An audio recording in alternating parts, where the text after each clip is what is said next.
አፍሪካውያኑ በመዲናቸው አዲስ አበባ ከተመዋል። ስለ ሀገራቸው ዘላቂ ልማትና እድገትም እየመከሩ ነው። በአንድነት ያሰባሰባቸው ደግሞ 39ኛው የአፍሪካ ህብረት የመሪዎች ጉባኤ ነው። በዚሁ ጉባኤ የመክፈቻ ንግግር ያደረጉት ጠቅላይ ሚኒስትር ዶክተር አብይ አህመድ ኢትዮጵያ በሁሉም መስኮች እያሳየች ያለውን ተምሳሌታዊ ለውጥ ዳሰዋል። የሀገሩ ትልቁ ሀብት የተፈጥሮ ጸጋ ብቻ ሳይሆን ጠንካራ ተቋማትን መገንባት፣ ፈጠራን ማሳደግና ዘላቂ ልማት ያለው አስተዳደራዊ ችሎታ መሆኑንም ጠቅላይ ሚኒስትሩ አንስተዋል።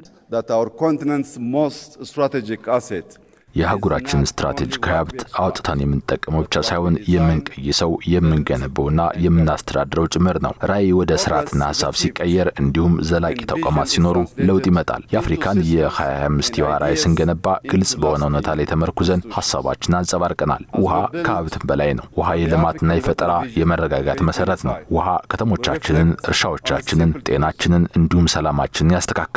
በኢትዮጵያ ኃላፊነት የተሞላበት የውሃ አስተዳደር ልማትን በጥበብ ለመምራት ቁልፍ ተግባር እንደሆነ እንረዳለን። ታላቁ የኢትዮጵያ ህዳሴ ግድብም አሁን ለቤቶችና ለኢንዱስትሪዎች ኃይል እየሰጠ ይገኛል። ለጎረቤት ሀገራትም የኤሌክትሪክ ኃይል በማቅረብ የአፍሪካን የጋራ ብልጽግና እያረጋገጠ ይገኛል። How African ingenuity can drive shared prosperity.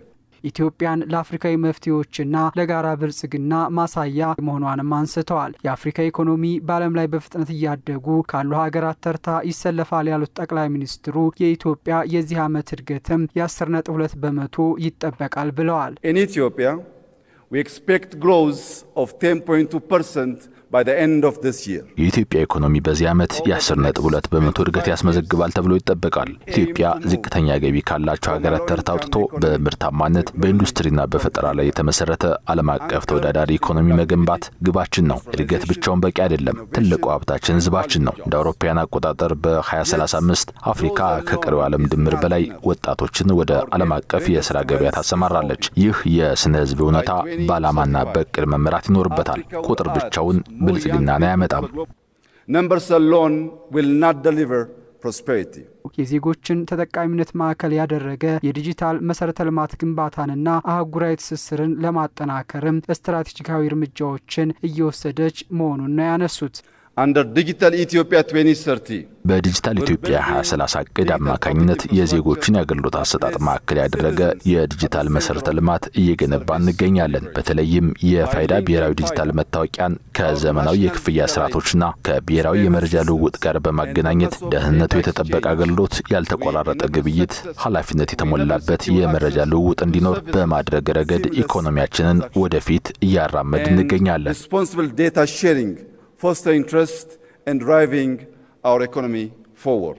በሰው ሰራሽ አስተውሎት ረገድም በኢትዮጵያው የመደመር ፍልስፍና ላይ የተመሰረተ እድገትን የሚያረጋግጥ አፍሪካን በዓለም አቀፍ ደረጃ በእውቀት ግንባር ቀደም ተሳታፊ የሚያደርጋትን የሰው ሰራሽ አስተውሎት ዩኒቨርሲቲ ለመክፈት እየተዘጋጀች ነው ብለዋል። In 2020, Ethiopia established Africa's first artificial intelligence ኢንስቲትዩት እንደ አውሮፓውያን አቆጣጠር በ2020 ኢትዮጵያ በአፍሪካ የመጀመሪያው የሆነውን አርቲፊሻል ኢንተለጀንስ ወይም ደግሞ ሰው ሰራሽ አስተውሎት አቋቁማለች። በዚህ መሰረት በመነሳት በኢትዮጵያ የመደመር ፍልስፍና መሰረት የአርቲፊሻል ዩኒቨርሲቲ ለመክፈት እየተዘጋጀ እንገኛለን። ይህ ተቋም የሰው ልጅ ሴቶች ከማሽን እንዲሁም ደግሞ ሳይንሳዊ ጥናቶችን ከተግባራዊ ተጽዕኖ ጋር ያገናኛል። የቴክኖሎጂ እድገትን በማረጋገጥ አፍሪካን በዓለም አቀፍ ደረጃ በእውቀት ግንባር ቀደም ተሳታፊ ያደርጋታል። And position Africa as a global contributor in the age of intelligence.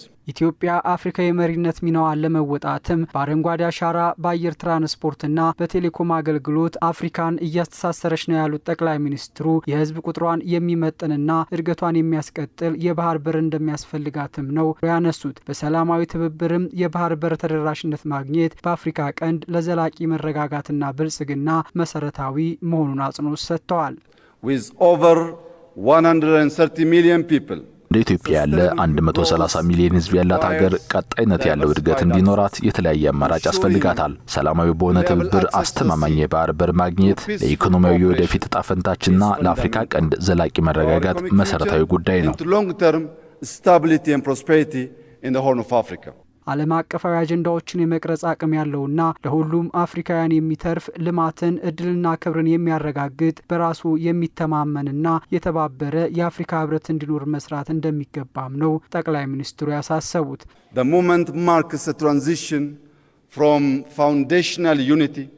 ይህ ወቅት ከመሰረታዊ አንድነት ወደ ተግባር ሉዓላዊነት የምንሸጋገርበት ጊዜን ያመለክታል። ሉዓላዊነት ማለት የራሳችንን ታሪክ ራሳችን መጻፍ አለብን። እንደ ፐልስ ኦፍ አፍሪካ ባሉ ተነሳሽነቶች የአፍሪካን ድምጽ እናጎላለን። ምክንያቱም ልማት ያለኛ ታሪክ ሙሉ ሊሆን አይችልም። በተለዋዋጭ ዓለም ውስጥ አፍሪካ ለዓለም መረጋጋትና መፍትሄዎችን ማበርከት ትችላለች። ነገር ግን ለችግሮች ምላሽ ከመስጠት ባለፈ አጀንዳዎችን መቅረጽ፣ ራዕያችንን ወደ ተግባር መለወጥና በዓላማ መምራት አለብን።